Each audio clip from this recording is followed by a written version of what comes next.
All right, so hi everyone, welcome.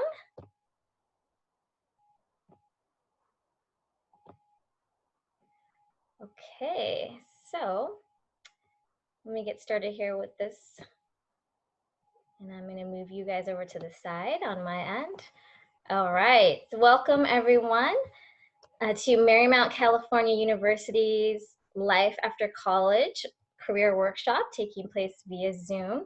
And today is actually a fourth event in our Life After College series. So the first three did take place on campus, and some of you today did attend those, so it's great to welcome you back. But this fourth series, Life After College, Sail to Success, we're gonna focus on how to perform an effective job search, how to prepare for an interview, how to answer interview questions. We'll also look at virtual interviewing skills, dressing for success, and salary negotiation and how that process works. So my name is Rashni Lal, and I'm the Director of Career Planning and Employer Relations.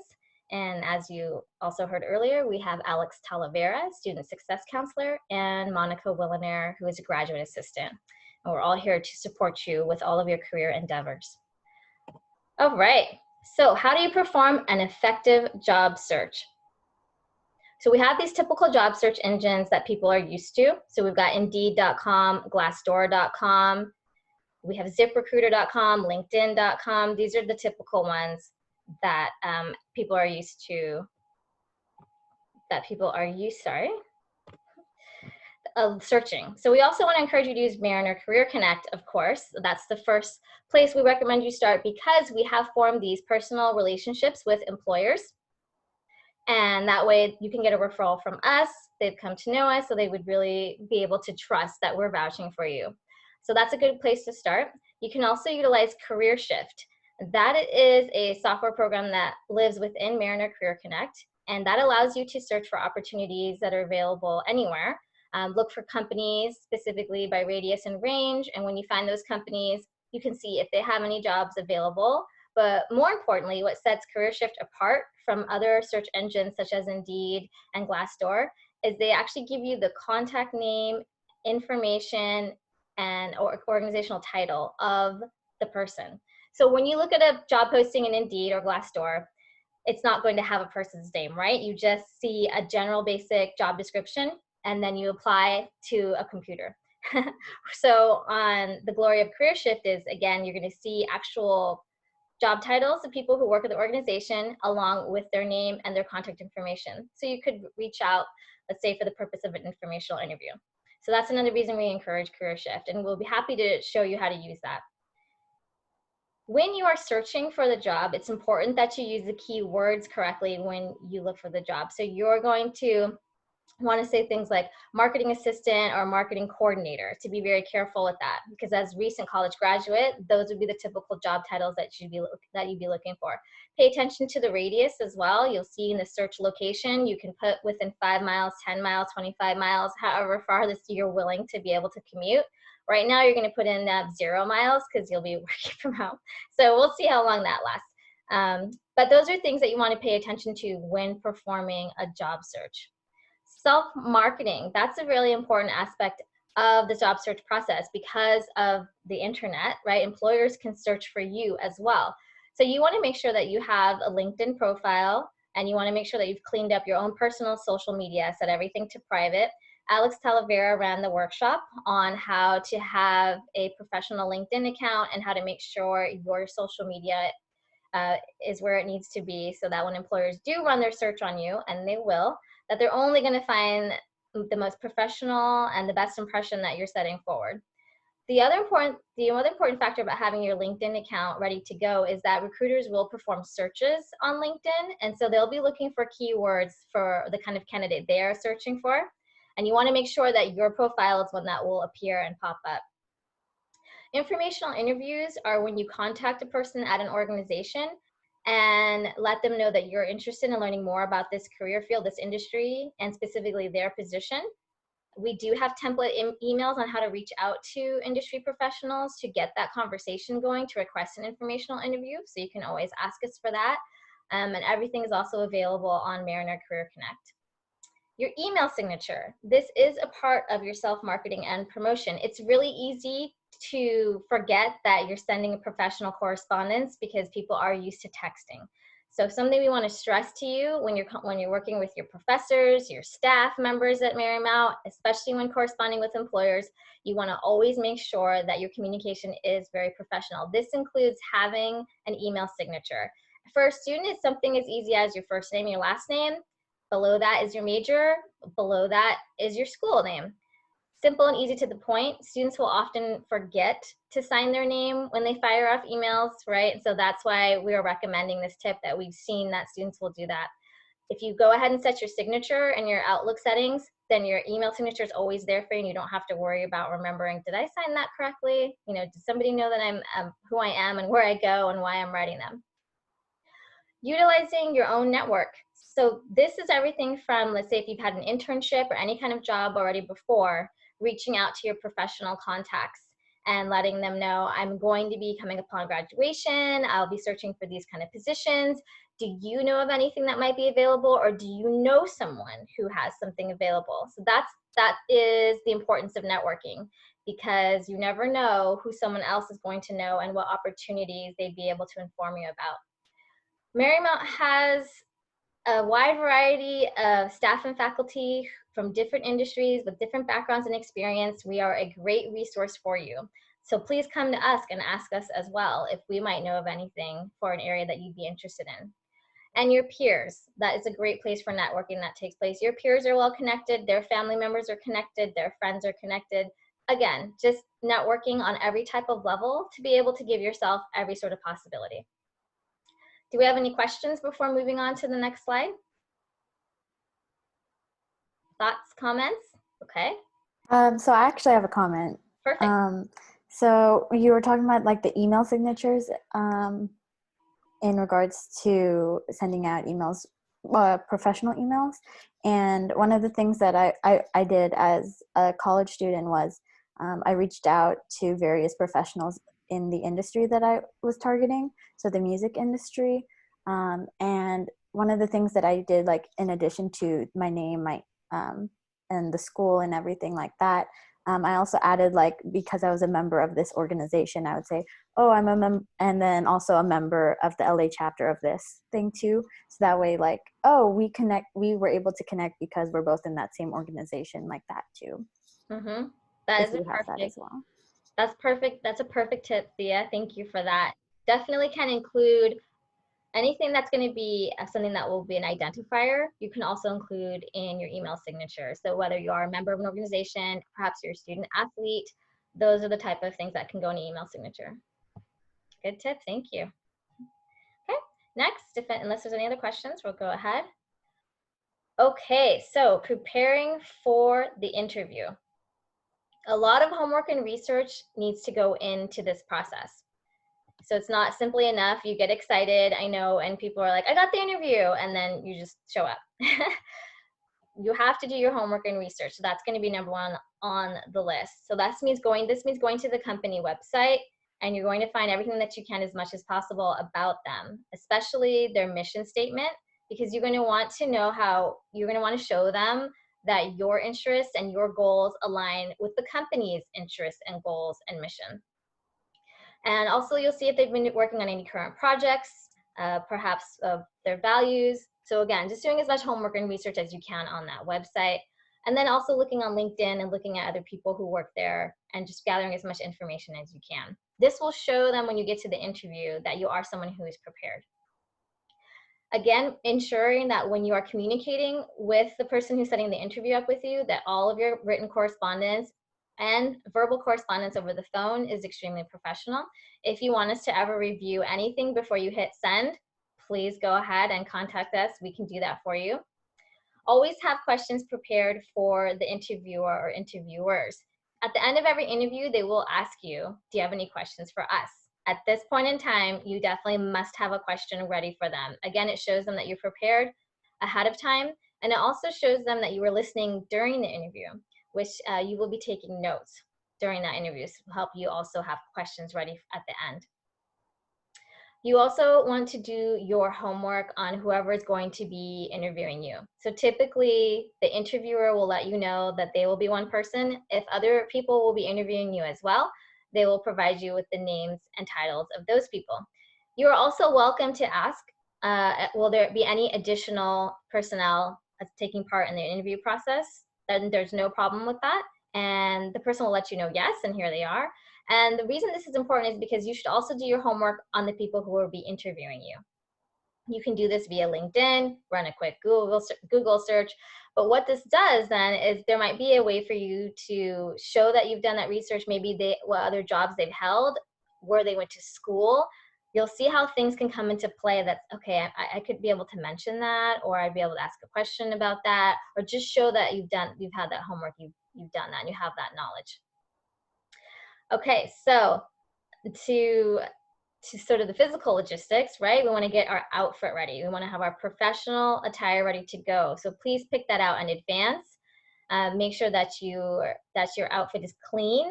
Seems like common sense, but we base these resources on what we've already witnessed with students. So that's why I was saying, okay, so sure your outfit's clean, make sure your outfit is ironed, you're all presentable, ready to go. And we will go over later in the presentation about appropriate and professional dress, and just have that laid out. So it's one less thing for you to be frantic or stressed about, right? You want to be as calm and prepared on the day of as possible. Make sure that you have correct directions. Don't rely only on your GPS for the day of or Google Maps the day of. Please look up the address, make sure you've got the right room number, floor number, suite number, and figure out the directions, write them down, print them out, whatever you need to do. Also make sure you have a hard copy in hand, just in case, you never know. And so you have that with you, you have the right directions. Bring a Padfolio. So again, I don't have mine to hold up to demonstrate, but the Padfolio, if anybody has one on hand to show, it is sort of the 8x10, 11, where you open it up and it's got a pad of paper in it for you to take notes, and it also has slots for business cards and slots for your resume.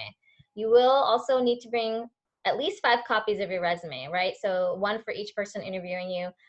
People often say, but they already have it because I had to use it when I applied for the job. Right, but this is again showing them that you are prepared. And it doesn't guarantee that they had time to print out copies of your resume, and everyone's going to be looking at your resume while they interview. So bring those copies. So these are the things you want to make sure you have beforehand to prepare. Are there any questions? No? Good? Okay. So during the interview, all right, so you always hear the expression, if you arrive early, then that means you're on time. But don't arrive too early in the case of an interview. Make sure you do roll into the parking lot at least 10 minutes prior, because you're going to need your time to get from the parking lot to the physical location, so maybe 15 minutes prior. But do not check into the actual office where you're supposed to be having your interview more than 5 minutes ahead of time. Why this? Well, employers are very busy people too, and we often time our day down to the minute. And so we will actually be looking at our own emails and our own schedule, and we'll be thinking to ourselves, okay, I've still got 10 minutes, I've still got 5 minutes. Well, if somebody lets us know that our interviewee is here and it's 10 to 15 minutes prior, then we're going to be feeling a little bit stressed out. We're going to, oh, they're here already, I'm not ready. You don't want to give them any kind of reason for any negative association with you at all, right? Any kind of little negative taste in their mouth. And so yes, we're human beings, and it's just a psychological thing. So no more than 5 minutes prior. Your phone. All right, you'll be tempted because we can't live without them, to have it with you right there on maybe on the desk with you. Put your phone away and turn it off before you put it away. Not on vibrate, not on silent. Turn your phone off and put it away. I've had employers call me up and say, the candidate was great and we would have hired her on the spot had she not been looking at her phone every few minutes. That's very distracting for you. You're not concentrating. It's very distracting for the interviewers. So just put that phone away. Make sure that you have great eye contact when you introduce yourself, and also throughout the whole interview. So it's the eye contact and the smiling. You have to show that you are confident, that you're somebody who's personable, friendly. Remember, it's not just about the job, but it's about people saying, can I work with this person every day? And so if you're smiling and you're pleasant and friendly, then yeah, that's somebody that we want to work with. So I know that it's going to be a nerve-wracking thing, but you have to remember to remain confident and to remain pleasant. So that moves on to the next part, which is your body language. Be very cognizant of your body language. This means you have to pay attention to things like what I've been doing, right? I've been messing with my hair, so don't do that. We're biting our nails, we're tapping our feet, we're clicking our pen. These are nervous habits that come about when people don't even realize they're doing it. So that's why you need to make the extra effort to ensure that you've got control of your body language. Again, coming across as confident, passionate. You don't want to let those nerves shine through. Do take notes on that padfolio. And again, you'll have those questions prepared to ask at the end. We have sample questions for you. I've been referring to saying we have an email template for this. We've got sample questions for that. If you're in Mariner Career Connect, when you log in on the homepage on Career Guides, when you click on Career Guides, you'll see all the resources available there to you. We've got sample resumes, sample cover letters, elevator pitch. We have this PowerPoint presentation that's also in there, as well as interview questions, and all the information that we're presenting you today is available there in detail. So some questions just off the top to let you guys know. An example of a question would be, can you describe the company culture or work environment? Maybe they'll say things like, oh, we're very open and we all work together. So if you've been in the Center for Academic and Professional Success, which all of you have been, you'll see that we are a very open, communal, family type space where we're all coordinating with each other often and communicating often. Other work environments could be closed doors, closed offices, pretty much individual, right? So you can ask that question. You can ask the interviewer, what's your favorite part about working here? What do you enjoy best about working here? And again, a question could come up from when you've done your research from them or during the interview. All right, so before I move to the after, any questions? Good, we're all good, okay. So after the interview, you're going to send a follow-up thank you email. I do hear some people saying, oh, still send the card. And I'm thinking, no, because by the time your card gets them in the mail, they already have offered the job to the person who sent them the thank you email, okay? So these things make a big difference. Sometimes it's a make or break. You could have two very equal candidates and it's hard to decide. And this has happened to me before. It comes down to, well, you know what? Candidate A, they sent the thank you letter and we never heard back from candidate B. All of that matters because it shows that you understand professional etiquette and courtesy. So send the follow-up thank you email, not when you get to your car, not when you get to your car after an email, just hold on, just give it a little bit of time here, right? So just give it a couple hours, but definitely that same day. If you have not heard back within 1 week, then you may do a follow-up. Not 1 day, not 2 days, not 3 days. Please let 5 working days go by before you just drop a follow-up email to check on the status of the job offer, okay? Or the potential job offer. Okay. Questions before moving on? Comments or questions? For the follow-up, like you said, NEMA, right? Like a follow-up after the 5 days, an email or by call? You do an email. NEMA? Okay. Yeah. Email is always good too. It's always good to have a written record of correspondence anyways.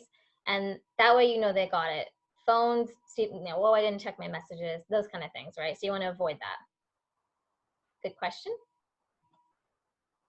Typical interview questions. Again, we have these listed here. We have the questions listed out for you to have space to write out your questions in Mariner Career Connect. So I won't spend a lot of time on this, but I will touch on just the general, the basics here. These are your typical interview questions. This is what is commonly asked in many interviews. Pay attention to some of the ones that are hardest for people to answer, which would be what's your greatest strength and what's your greatest weakness. For the greatest strength, students usually say to me, well, I don't want to sound like I'm bragging. This is the time. You're not bragging. You're just being confident and you're showing the employer that you have self-awareness and that you're able to understand who you are as a person. When you understand who you are as a person and you can demonstrate that to a prospective employer, then they know that they can put faith in you to execute those duties. You know who you are, you know what you want and where you're going. So pick a strength and you need to explain why it's your strength. It's not simply enough to say, oh, my biggest strength are my organizational skills. And then everyone's sort of waiting around the room like, okay. And to say why that's a strength and try to come up with an example of how you use that strength. Other questions you'll see here when they do ask you for an example of describe a time that you had a conflict with a coworker or supervisor, how did you resolve it? Describe a time that you took initiative to improve upon an existing system to improve workflow. You need to give a specific example of when you did that at your workplace. It cannot be anything big or general. Okay, so take the time to sit down ahead of time and have your examples ready. Make sure that your examples are all different. So if your greatest strength is something and they ask you, why should we hire you? Don't repeat your greatest strength. So when they're saying what sets you apart from other candidates and why should we hire you, highlight the other skills that you possess that you haven't had a chance to touch upon yet. So that's very important for you to be able to do that. So that way the employer knows, all right, they had variety, they had diversity to them, they knew that they weren't supposed to be repeating, they showed us the different skill sets they've been able to utilize in different positions at different industries. As best you can, you want to have those variety of examples. The other common question that gets people terrified is, what is your greatest weakness? Which these days, more and more, you'll hear it as, what is the quality that needs improvement? Come to us for this. That's going to be my best advice for you right now, because we're going to let you know that's a weakness that you can say, because we can really turn it into something positive. And that's a weakness you should never say, because there's no hope, right? So we all have those weaknesses where there's no hope. The trick is you don't divulge them. For the weaknesses that you do come up with, always turn to something positive, as I said, and make sure that you show them how you are aware of it and taking steps to improve upon it. So a common one could be, one of my greatest weaknesses or something that I need to improve upon is I have a difficult time saying no, or I take on many tasks. Anything anyone asks, I'll take on a lot of tasks, and I want to make sure that everyone knows I'm a team player and I can get things done. Well, how do we turn this into something positive? When you say that you take on a lot of tasks, you can also follow it up with, so I recognize that I needed to improve upon my time management and my task management, and I've done this by making sure my calendar is planned out each day, or have marked everything and prioritizing my tasks in my planner. Those are the types of words you want to use, and you want to be able to show them that you're taking active steps to improve upon this quality. Does that make sense? And where do you see yourself in 10 years?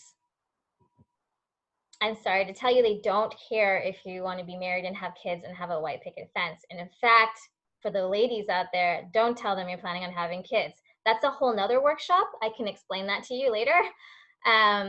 But you can get to that at the end. But the first way to answer that question, they want to know where you're going to be in 10 years, because they want to know if you're going to be at their industry and at their workplace. What companies are looking for here is not just somebody who has goals and a path, but someone that they're going to invest their time and money in. Are we going to invest our time and money in this person and training them and developing them so that they can leave, or so that they can switch industries altogether? So your initial answer needs to be something along those lines. It's not, oh, well, I'm going to be the CEO of this company. That is not the answer, okay? So it's going to be something along the lines of, hopefully I will have moved up in a position here, or I'm still going to be in the industry. That's my goal. I'd like to have a career that is meaningful and fulfilling, as well as one that will provide financial stability for my family. Write that down if you missed that. Again, I'll say it one more time. I hope to have a career that is meaningful and fulfilling, as well as one that will provide financial stability for my family. It is important that you're happy, but don't use that word happy. Employers are not very interested in your happiness. This is just the truth of the nature of the matter. They're interested in their organization running as a whole.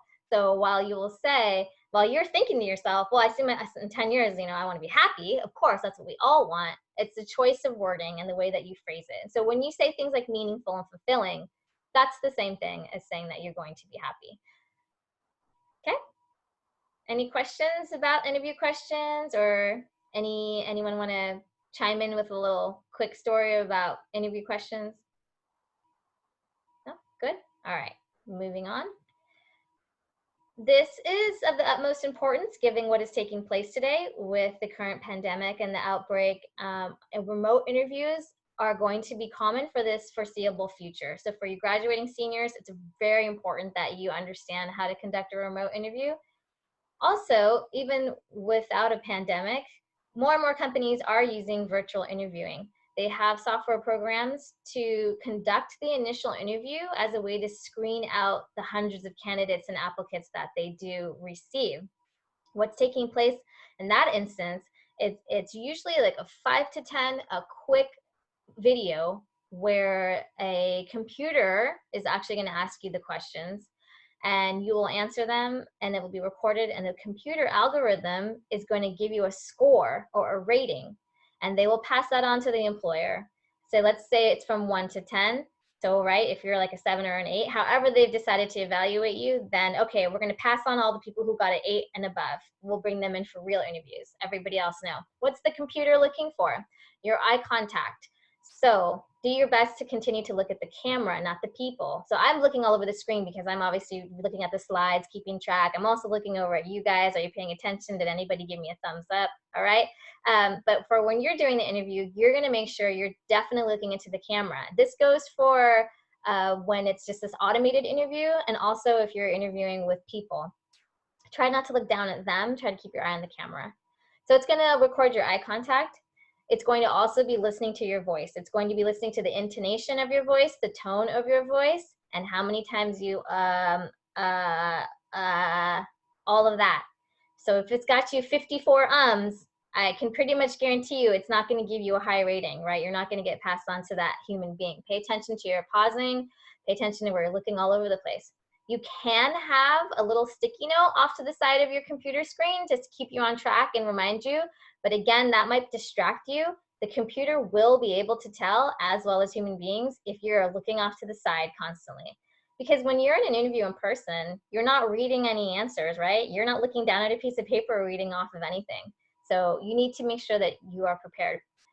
Logistically speaking, you want to make sure you've got the technology all taken care of, right? So it has my Wi-Fi speed. Our routers are all connected. If you could plug in and be wired, that would be the best. Although I don't even know if anybody does that anymore. But if you're able to do that, you're assured. And again, you still have to dress professionally. You can't show up just because it's the world of remote work these days doesn't mean you can show up to your pajamas. People will not be that forgiving. So you see me today, right? I've put a jacket on for you guys, okay? Because we're conducting this professional workshop. So you're going to make sure you're still dressing professionally, and you want to make sure that you're a well-lit background ready to go. So you need to do a test run. So you can actually pull yourself up on Zoom and take a look, and how's the lighting, right? So this is the best background and lighting I have. That's what I went with. We can't be shadowed, can't be in the dark, can't, make sure you've got all that taken care of. You can record yourself. I encourage you to do that. I encourage you to look into your screen, do a practice interview, record it. I encourage you to interview with friends, any kind of way you can practice to get everything going smoothly as much as possible. Programs like Zoom and Skype, they have a profile picture. You've seen that, right? And so pay attention to that. It still could be your profile picture from years ago when you were like kicking back on the beach. Okay, so make sure you update that profile photo to something professional, the same professional one on your LinkedIn. It's good to have the same, right? Because you're marketing yourself. So just like a marketing brand, that picture of you needs to stay the same across all your platforms. So we've got that. We have our good setting, scenery. All right, make sure it's quiet. So for example, I've made sure the door is locked here on my end. So make sure you've got a space where you're not going to be interrupted by any kind of noises or people, and run some tests ahead of time. So probably 30 minutes prior to your interview, test everything out. Have I got everything going? My connection's good. We'll be able to chime in. Excellent. Have a copy of your resume for yourself handy, because they're going to be looking at your resume on their end, still asking you questions. I see here on your resume that you worked here. You don't want to be clicking around on your screen like trying to look at your digital copy of your resume. You want to just be able to quickly refer to it there. Okay, and I think that's pretty much it. I would say to also pay attention to your body language again in the same way that you would in an in-person interview. You need to pay particular attention to your facial expressions for these virtual interviews. It's hard. You're going to want to do things like think out loud with your face. So I know if they ask you a question, they say, well, what's your greatest weakness? You will have an inclination, because we're human beings, to go, don't do that. Okay. I had to treat it like it's in person. It's hard to do, I know. So it's a skill we've got to get used to. So pay attention to your face, pay attention to your posture. Still got to be sitting up straight. But it's all the same factors that you would use in an in-person interview. But the difference here again is you've got to have that eye contact with the camera. So that's where things get iffy. And then make sure you're not shouting. Make sure that your volume level is at a respectable level, and make sure you have your volume turned up enough so that you can hear them as well. And it's always good to do what you guys have been doing for me, which I appreciate. Nod along, let them know, because it's harder again through a screen is everybody engaged? Are we all paying attention? People still breathing? So just nod along. Any questions before moving along? Yeah, Roshni, I have a question. Yes. When you follow up with like an employer, or let's say you're gonna have an interview, they email you or something like that. How do you reply? Like, do you say like, "Oh, I look forward to the interview"? Like, I feel like that's kind of an outdated thing to say. So are you saying this is the email where they're finalizing it? Like, Yeah. so here's the location, we'll see you at this time, like that? Yes. No, that's perfectly fine. Well, what would you say? It's outdated to say look forward to seeing you. Yeah, like I feel like everyone's been saying, "Look forward to seeing you." Like, I don't know. I feel like, is there something else you could say? That one's a classic. Stick with that. I look forward to the opportunity to meet with you. Stick because you do, because it's the truth. Okay. Like every single email in the last month has started with, I hope you and your loved ones are doing well during this COVID-19 chaotic times. Like I've ditched that, because I'm like, all right, we get it. Same. Yeah, okay, so we don't have to do that anymore. But there are some things Okay. that remain timeless. And Okay. Just wanted to make sure. yeah, no, good. All questions are good. Thank you for the opportunity. Look forward to meeting you. Those are timeless. I also had another question, because I remember when I was working at a pretty good place, but I was interested in doing a different kind of work. It was not the same field.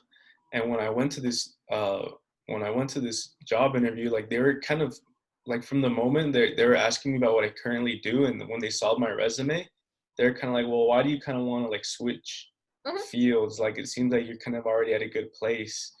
And they kind of were like, almost like encouraged me, like, oh, you're in a good place, like, why? So like, what do you do in that situation? I'm sorry, you said they were asking you in a way that made you feel like they were what? Like if like they pretty much were like, the interviewer literally said like, oh, you're at a pretty good company, why do you want to come over here? I was kind of like, well, 'cause I want to try a different field of work, but like, how do you say that interview before it like completely just goes? Yeah, no, what they're doing there is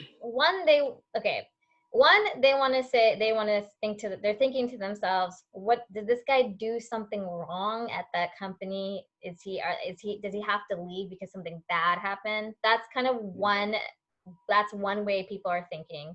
The other thing they're thinking is he gonna leave us? Okay, so what if he's got a sweet deal with us and a good position and we're a great company, and then he's gonna leave? So why would anybody want to leave something so great?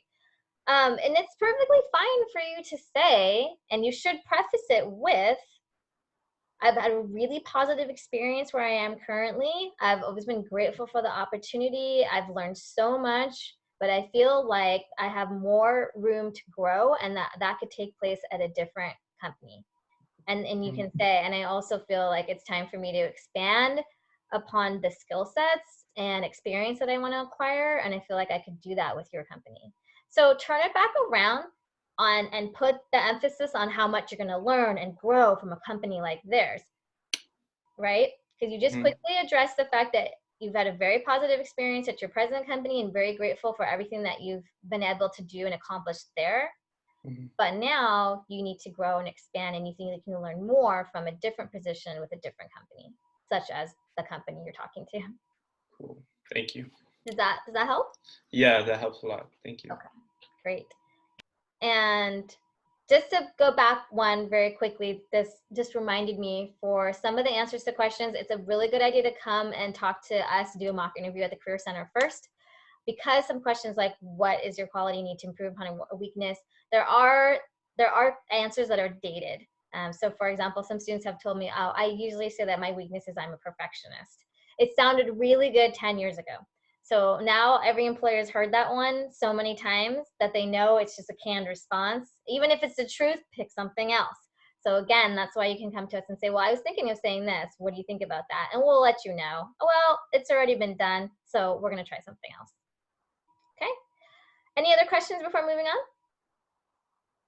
Good. All right. How are we all feeling? Good? Okay, I think this is the part that many people want to know about. How on earth do I negotiate a salary? Shouldn't I just be grateful they even want to hire me and like take what I can get and run? So do we accept our very first offer? No, we do not. We do not accept the first salary offer. So let's start from the process itself. So you've had the interview, you sent your thank you, they told you when they'll be in touch. And then you get the call and or the email that is actually offering you the position.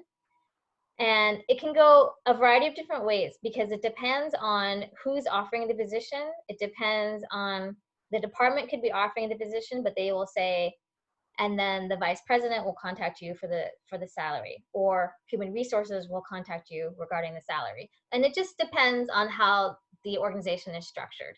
But once you do have that initial offer and the salary, you're going to be enthusiastic and thankful for the offer. You want to obtain all the information that you can. Make sure that you know everything about what the benefits package is, vacation, do they give tuition assistance, what other perks, maybe gym membership. Just want to make sure you've got all of that information so you can make an informed decision. And if the offer is happening right then and there, then you need to be prepared to have that negotiation process take place. If they're telling you someone's going to follow up with you, and when they say that, that person could follow up with you that very same day, you still have to make sure that you are prepared to engage in the negotiation process. So you be very grateful and you are enthusiastic, but you have to say, thank you for this offer. Let me think about it and I'll get back to you, or it'll happen right then and there. You'll get a feel for it. The call itself or the email itself will give you a feel for it. So you still need to be prepared. So how do you prepare for the negotiation process? How do you ensure that you are informed? You need to do your research, and this is called conducting market research. And you go about this on websites such as the Bureau of Labor and Statistics Occupational Handbook. There's payscale.com. There are various resources available that will give you salary ranges for specific positions in different industries. So you need to conduct your market research and say, okay, this is how much this position typically makes. And you could even get down to the company. Again, if you're looking on specific resources and sites, like the federal government will provide you these type of ranges. And you'll be able to say, so I know how much this position should earn. And given my education and experience, I know what I should be earning. So I'm going to be informed when I do this negotiation process. Also look up the COLA, cost of living, right? Your cost of living expenses, you need to know that. Well, I'm going to get offered this much, but I live in Torrance and I live in an apartment and this is how much my rent is and this is how much my health care is. So sit down and do your own budget and figure out this is how much I spend on groceries, and you need to figure out how much it's going to cost for you to live and then see if that salary is going to be enough, right? Be sure to have questions ready for them too. I mean, just anything you can think of at the top of your head to be able to say, so that way, again, that's just your way of doing your information gathering. When you are ready to make a counteroffer, then you need to, here's where it gets the tricky part, because how much do I counteroffer and how high is too high? And then do I want to counteroffer myself right out of a job offer? Okay, so this is where you want to confer with us. You want to confer with other contacts you may have, confer with your family. Don't make this decision alone. It's a big decision. It's an important one. So make sure that you discuss it with as many people as you know that you can. So I'll give the example. Let's say you're starting out at a assistant or a coordinator position, and they're going to say, okay, it's $42,000. That's what we're offering.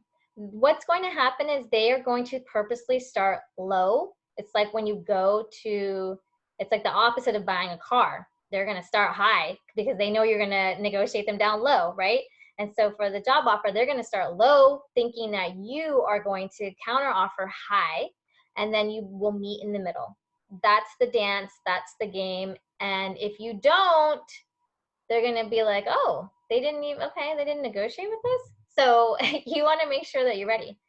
I would say a safe range is between 5,000 and 7,000. And I'd stay safer at 5,000 as a graduating senior. For you to go high. So if they say 42, you can say 47, maybe 49. That just depends on your education and experience. And then they're going to come back and tell you 46 43,500, whatever the middle is, right? 42 and 47, okay, 44, 500. This is why I wasn't a math major. So they're just gonna come and meet you in the middle. That's what's gonna happen. And that's what both of you guys should be expecting.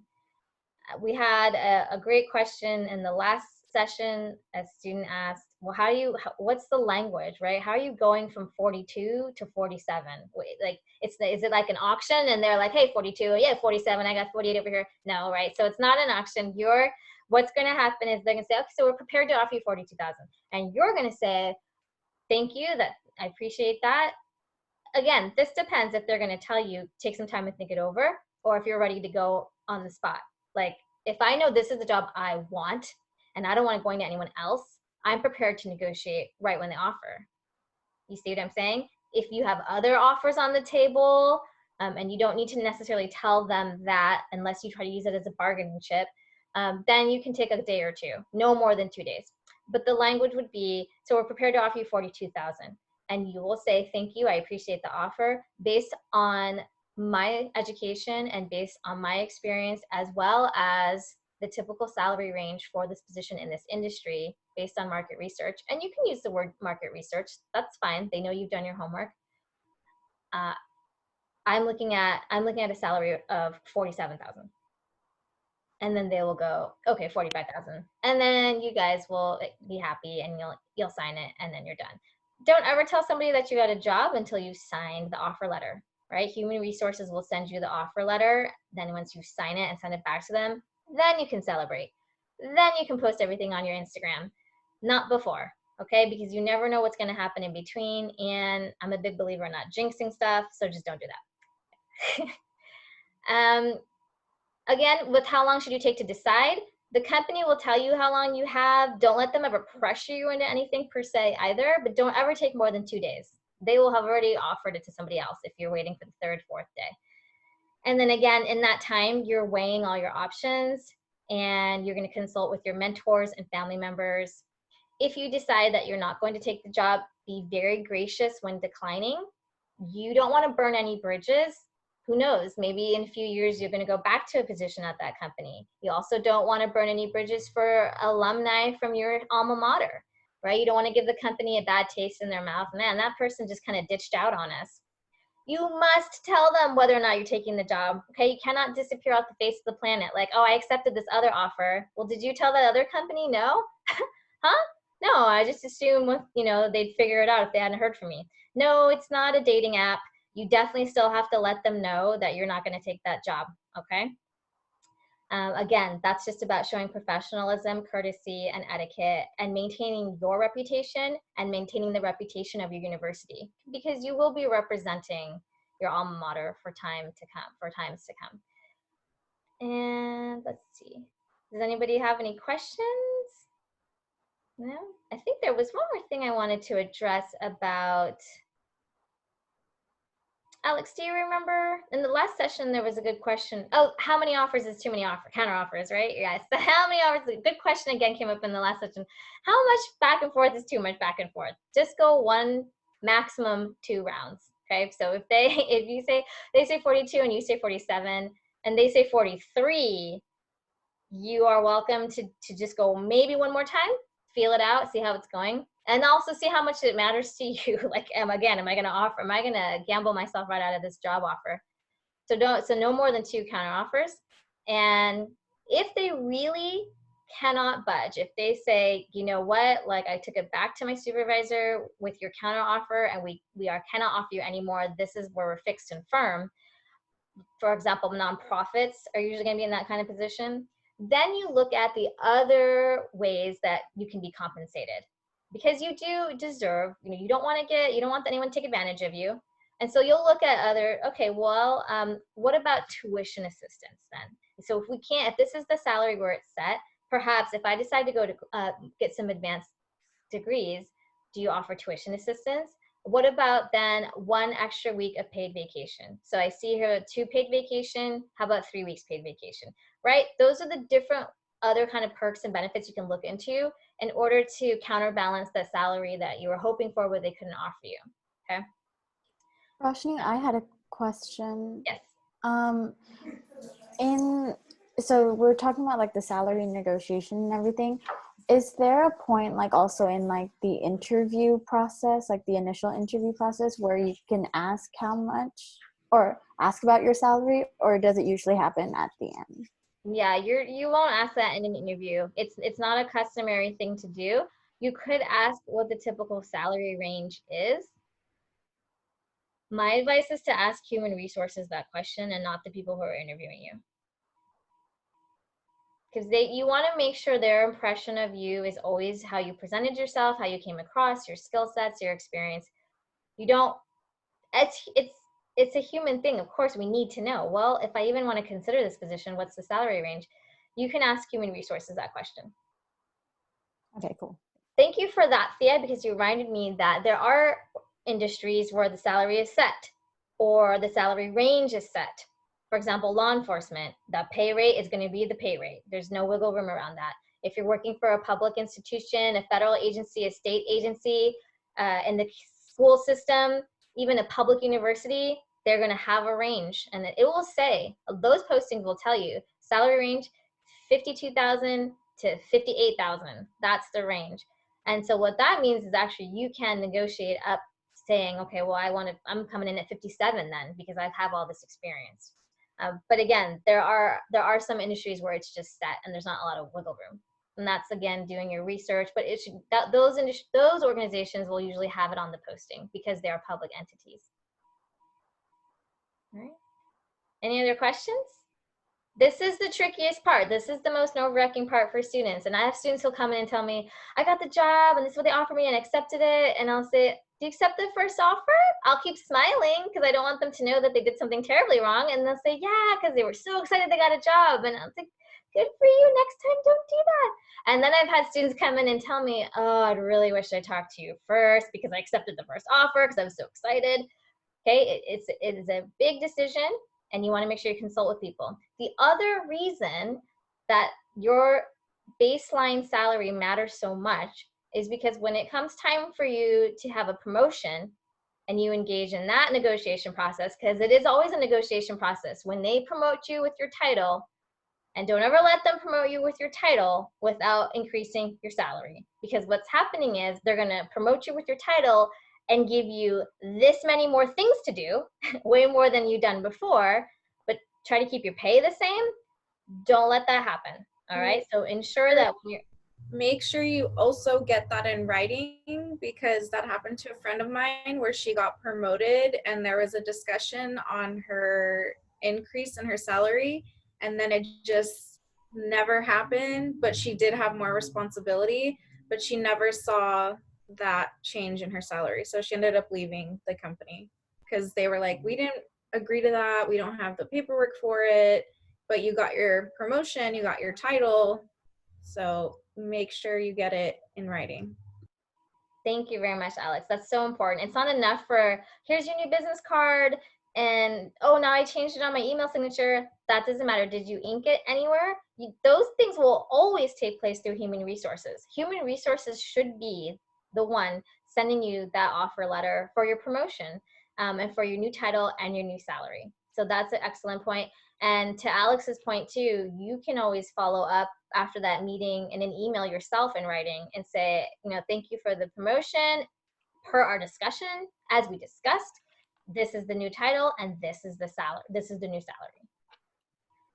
So again, your baseline salary matters because you will have incremental increases in your salary with by a percentage. And so if your baseline salary is coming in low, that means your incremental increases are going to be low no matter how many times you get promoted and how many times you go for that salary. So you need to make sure you're coming in at a salary that you deserve.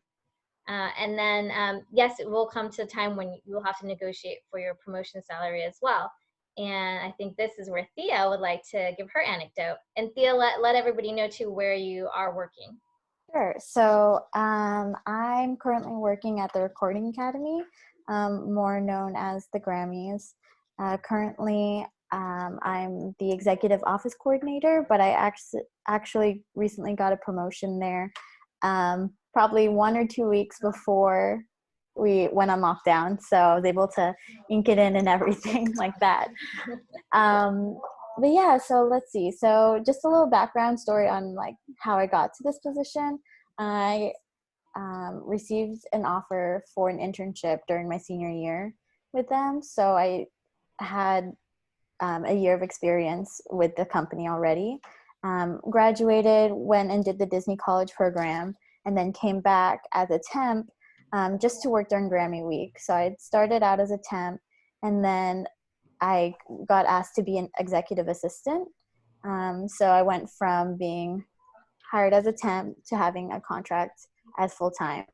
And then from there, I went and recently got the promotion.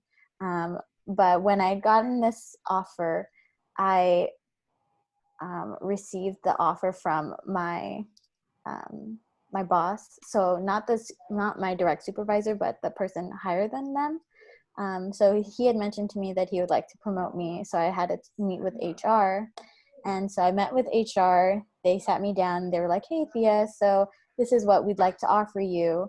And they gave me a little bit of background saying that, oh, it's about 10% higher than what people in other departments at your level would be getting. Yeah, this is what we'd like to offer you. Here are our benefits. You know what they are, but this is an increase in benefits as well, like that. And so I went back and was like, oh, thank you so much. If there's any possibility, I'd like to think this over and get back to you. So I came back to them probably about 2 days later, just because everything was really busy at the time too. So we couldn't find another time to meet. So I had done my research. I talked to my family, talked to some friends in the industry about what they thought would be great as well for that salary. So I came back and I actually brought a list of responsibilities that I had and tasks that I'd completed at my time in between being a temp and being a coordinator, or my new position. And so I brought that in with me, and I told the HR lady, I said, with all consideration, this is a list of tasks that I've done since my time here, and I feel like with this experience and this added level of responsibility, I'd like to request for, and then I said like $5,000 more, because I just felt like that was like a safer bet. Also, I didn't want to like get fired or anything. So yeah, we were able to negotiate, and they ended up raising it for $4,000 higher. So yeah, that's basically my experience. But I did know the HR lady beforehand, because we'd gone into the office like at the same time, and we probably would like see each other when we grabbed coffee or bagels or something. So it was a little scary talking to her that way, because we just known each other in passing and just as like friendly conversation. So to negotiate in front of her was kind of intimidating. But yeah.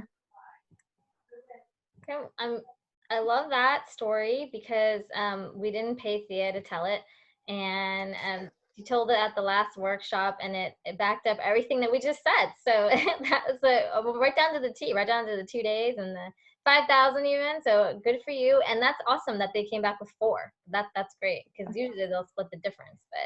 But a perfect story, and as you said, you consulted with your family. The smartest thing that Thea did, and you guys please take notes on that, was she came ready with, as she said, the list of tasks and duties that she had performed in all her accomplishments and her responsibilities. That was very smart, because that was her key, I bet, bargaining chip for why they also met her, almost met her full sort of counter offer. Yeah. Okay, so any questions? This is the trickiest part. People get nervous, so we want to make sure you've got all the tools and knowledge and information that you can have when embarking upon this. Okay, thank you, Thea. All right, we're almost getting here to the end. This part, which everyone thinks is full of common sense, and then I see how people are dressing on campus, and I'm like, okay, it's not common sense, so come to the career closet, please. When campus opens again, please utilize our career closet and get your 4 free items of clothing per semester. But Dressing for success. So this matters. As we said, this still matters virtually. People can still see the top half. So what does this mean exactly, though? Because fashion changes quite a bit. You know, what's acceptable in some companies is not acceptable in other companies. So you'll see .com people are wearing t-shirts and jeans while playing ping pong. And then, you know, you've got people on the East Coast in a three-piece suit. So yes, the location matters. Yes, the company culture and climate matters. But let's talk about first the interview. What do you wear to the interview? Well, it's always better to be overdressed than underdressed. It doesn't really matter if they are a jeans and t-shirt company. You still come dressed to the nines, right? That's the impression you want to give. That's how you want to present yourself and portray yourself. And that is how you want people to treat you. So the way that you want to be taken seriously and treated seriously as a professional, somebody who deserves that salary you're going to negotiate for, then you'd better come looking the part. Human beings, again, we're psychological creatures. And as I mentioned during the interview, we will remember things like you biting your nails. And that could be a reason why we don't want to hire you, okay? We will remember that you came to the interview in a polo instead of a button-down collar shirt. Those things we will remember. So make sure, again, when you're dressing for success, right, that your outfit's clean, your outfit's ironed, and make sure that it fits you properly. So nothing too tight, nothing revealing. I don't need to go any further on that. We know what I'm talking about. Nothing too baggy, nothing too loose. So put your outfit on and have other people give you an opinion, because we may think we look great, but you know, we can't trust ourselves on that. We may also be too hard on ourselves. So just let somebody look at you and go, yeah, all right, that works. Okay, when in doubt, just come to the Career Center and we will let you know for sure. Okay? Or if you can't come see us, take a picture of it and send it to us and say, what do you think? So we're on the do list here. We've got the jackets, the button collar, the blouses, the dresses. Okay, just all lives matter. So shoes matters too, right? All shoes matter. Please look down at your feet after you're dressed. It always is mind-blowing to me because people will think that they look awesome in their three-piece suit, so that means they've earned the right to wear tennis shoes or flip-flops. This is not the case. This is not true. And employers will look at you from head to toe, and they will see that, and they will go, what? And again, it'll leave an impression on people because they look at things like, what is this person's judgment? Every job requires judgment for every task you complete. And so they will be thinking to themselves, so they thought that looked good together? Well, what else might they think? And that's how humans are. So please pay attention to your clothing. Obviously, we've got the don't list over there. If you can see my mouse, can you guys see my mouse as I move it? Yeah, good. This is the #1 offender. I 100% will say this for the ladies and the guys, for everybody, for any human being. I'll just say that and stay safe. For any human being walking around, these leggings have become the #1 offender. Don't wear those to your interview and don't wear them to work. So here's the next item to remember. Just because you've got the job doesn't mean you can start showing up in the clothes in the don't column, all right? So these do's are not just for the interview. Obviously, everyone is going to be more professionally and dressed to the nines for an interview than they typically will on their daily. You're not going to come every day to your job in a three-piece suit unless, you know, depending on your position title. But you're still going to dress appropriately. So you may not need to have a jacket, but you're going to have a nice blouse. You may not need slacks, maybe khakis. It doesn't mean you can just go the opposite direction and come in your pajamas like you do to the dining hall.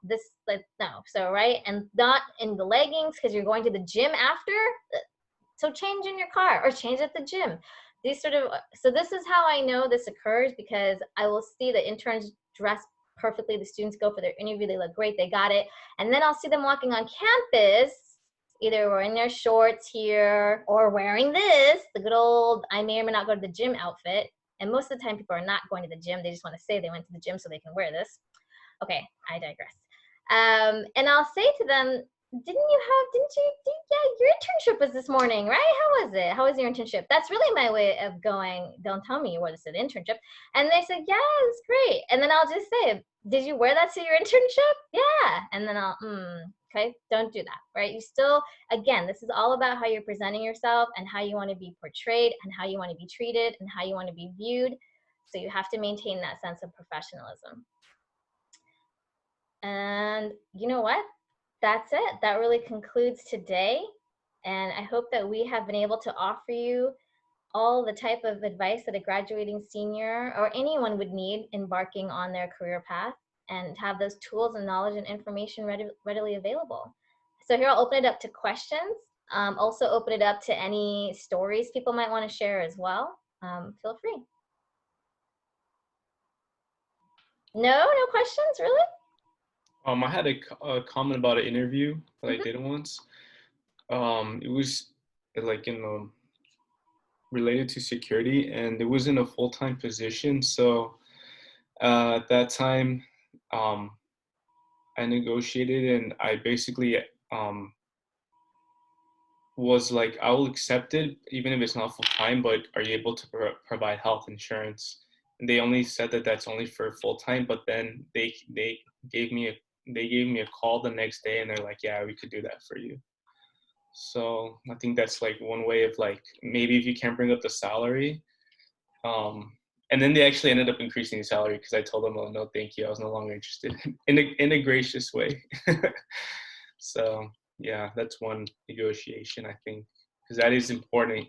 Otherwise, you would be paying out of pocket for your health insurance. Yes. I'm so glad you shared that story, because right, along with things like tuition assistance and other vacation insurance is another sort of leverage, health insurance for sure. And the importance of having the health insurance. I'm glad that had the ability to even offer you that. And you played some hardball and took a chance there when you said no. And that was good. And that meant they really wanted you, which is why they came back and said, okay, we'll increase your salary. So yeah, that was pretty cool. Good on you. Be careful. I'm still going to caution you guys. Like, that's risky. And unless you have another offer on the table, don't think to yourself, oh, I'm going to decline it, so that way they'll come back and offer me more. That may not be the case. I'm very glad it worked out for Anthony, and then glad you shared that story. But yes, please make sure you're well informed about the benefits. So when we say benefits means things like your health insurance, your dental insurance, your vision insurance. Be mindful, those are 3 different things. Raise your hand if you're still on your parents' plan. Yes. Yep, because you can be till you're 26. And yeah, that's actually saved me some money too, because they wanted me to hop on the company one, and I was like, no, I think I'm okay. I still have my parents, so they were going to charge me like $100. Yeah. So like, yeah. Yes, they were. And when you have a family, they're going to charge you $400, right? It just depends. So you need to see how much that monthly premium is. That's another workshop. I'm happy to answer any of those questions though as well, where we explain the difference between an HMO, a PPO. We explain that's for health insurance. We explain the difference between a retirement fund for an IRA, a 401k, a 401b, your pension, all these things that you have to ink when you sign the job. So it's a workshop about onboarding.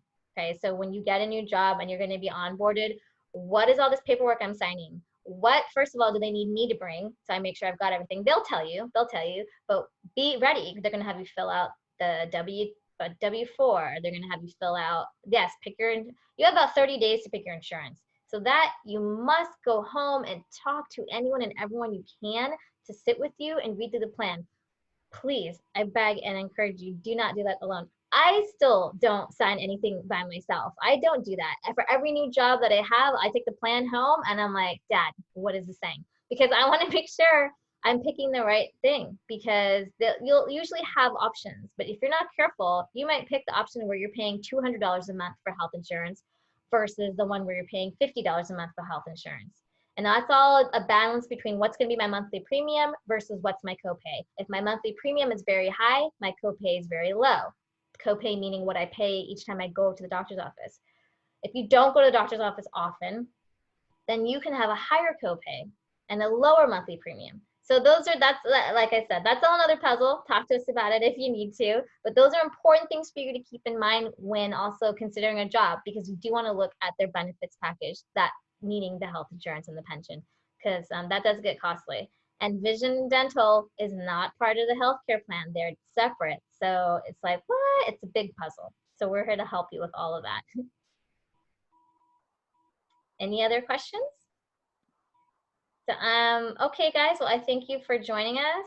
What I'm going to do here is I'm actually going to stop recording, and then we can just chat for a couple minutes just to close it out. So thank you for joining us. We appreciate that. Again, all of these resources are available in detailed career guides in Mariner Career Connect. We can also email you a copy if you'd like, and we're always here. Sorry, did someone have something to say? Okay, that was me messing up my own closing remarks. Okay, so thank you, everyone, and we will always be here for you to help you sail to success.